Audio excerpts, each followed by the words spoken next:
আসসালামু আলাইকুম ওয়া রাহমাতুল্লাহি ওয়া বারাকাতুহু। আমরা আপনাদের সামনে একটি জুমার নামাজের মুকদ্দমা তুলে ধরছি।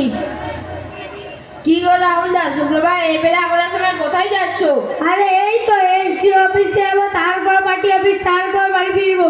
সে কি গো রাহুলদা, আর শুক্রবার তুমি নামাজ পড়তে যাবে না? এই শোন, কেন কম দিবি?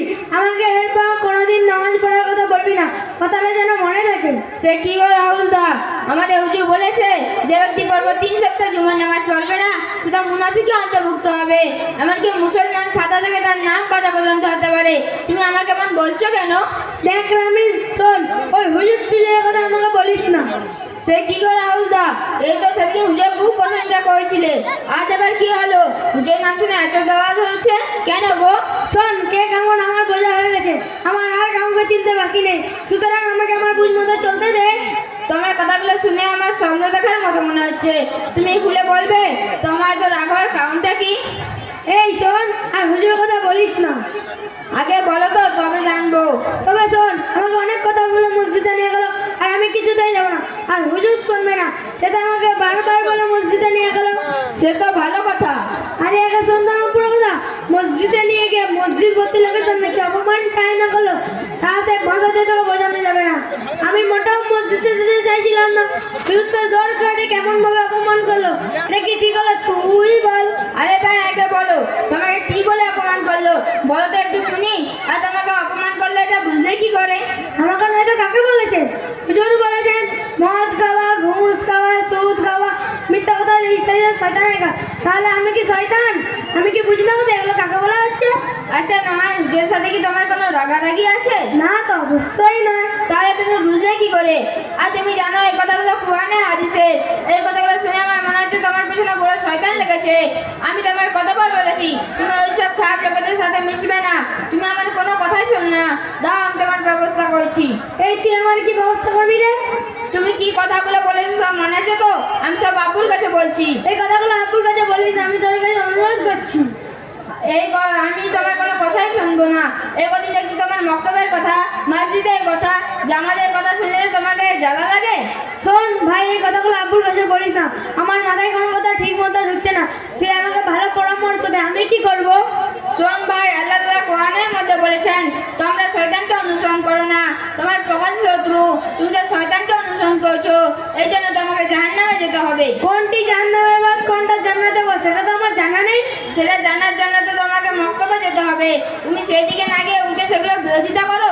শোন, আমার মারাত্মক বড় ভুল হয়েছে, ওই খারাপ মানুষের সাথে মেলামেশা করে আমি আমার জীবনটাকে এমন ভাবে বদলাতে চাই। আমি সব কিছু জানি, শয়তানের পথে আল্লাহর পথে চলতে। ঠিক আছে, বলে আমাকে কি করতে হবে? তোমাকে ঠাকদার জান্নাতের মক্তবে ভর্তি হতে হবে। মক্তবে পড়তে কি সব কিছু জানা যাবে? হ্যাঁ, অবশ্যই। তবে তুই তো এতদিন ধরে মক্তবে যাচ্ছিস, কি কি শিখেছিস দেখি? কি জানতে চাও বলো? আচ্ছা বলো তো, হুজুর মাঝের দোয়াটা কি?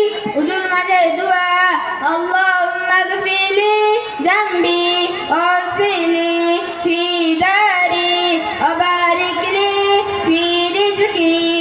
বলো তো, মসজিদে বসে দোয়াটা কি? মসজিদে প্রবেশের দোয়া, আল্লাহুম্মা ইফতাহলি আবওয়াবা রাহমাতিক। আর কিছু? আচ্ছা, এই তো সোজা। আচ্ছা বলো তো, আজানের সময় দোয়াটা কি? আজানের সময় দোয়া, আশহাদু আল্লা ইলাহা ইল্লাল্লাহু ওয়াহদাহু লা শারীকা লাহু ওয়া আন্না মুহাম্মাদান আবদুহু ওয়া রাসূলুহু রাদিতু বিল্লাহি রাব্বা ওয়া বিমুহাম্মাদিন রাসূলা ওয়া বিল ইসলামি দীনা। আর কিছু? আচ্ছা বলো তো, বাথরুমে প্রবেশের বাইরের দোয়াটা কি? বাথরুমে প্রবেশের দোয়া, বিসমিল্লাহি আল্লাহুম্মা ইন্নী আউযু বিকা মিনাল খুবজি ওয়াল খাবাইস। বাথরুম থেকে বের হয়ে দোয়া পড়বো, গুফরানাকা আলহামদুলিল্লাহিল্লাযী আযহাবা আন্নিল আযা ওয়া আফানি। আর কিছু? আচ্ছা বলো তো, পানি পান করার পর ঘুম থেকে জেগে ওঠার পর দোয়াটা কি? পানি পান করার পরে এই দোয়া পড়বো, আলহামদুলিল্লাহিল্লাযী সাকানা আল-মা'a ফুরাতা বিরহমাতিহি ওয়া লাম ইয়াজআলহু মিলহান উজাজা বিযুনুবিনা। ঘুম থেকে জেগে ওঠার পর এই দোয়া পড়বো, আলহামদুলিল্লাহিল্লাযী আহইয়ানা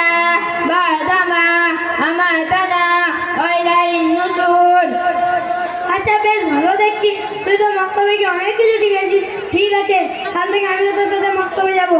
ইনশাআল্লাহ।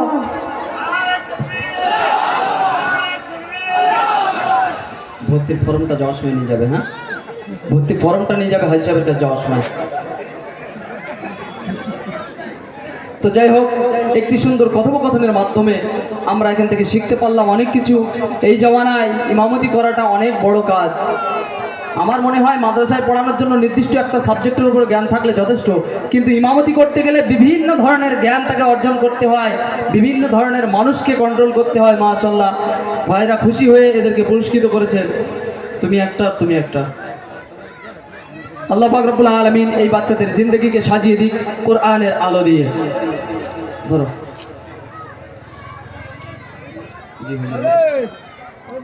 মাশাআল্লাহ, এদেরকে বিদায় জানানোর অনুরোধ করবো এবং এরপরে আমি মঞ্চে ডেকে নেবো।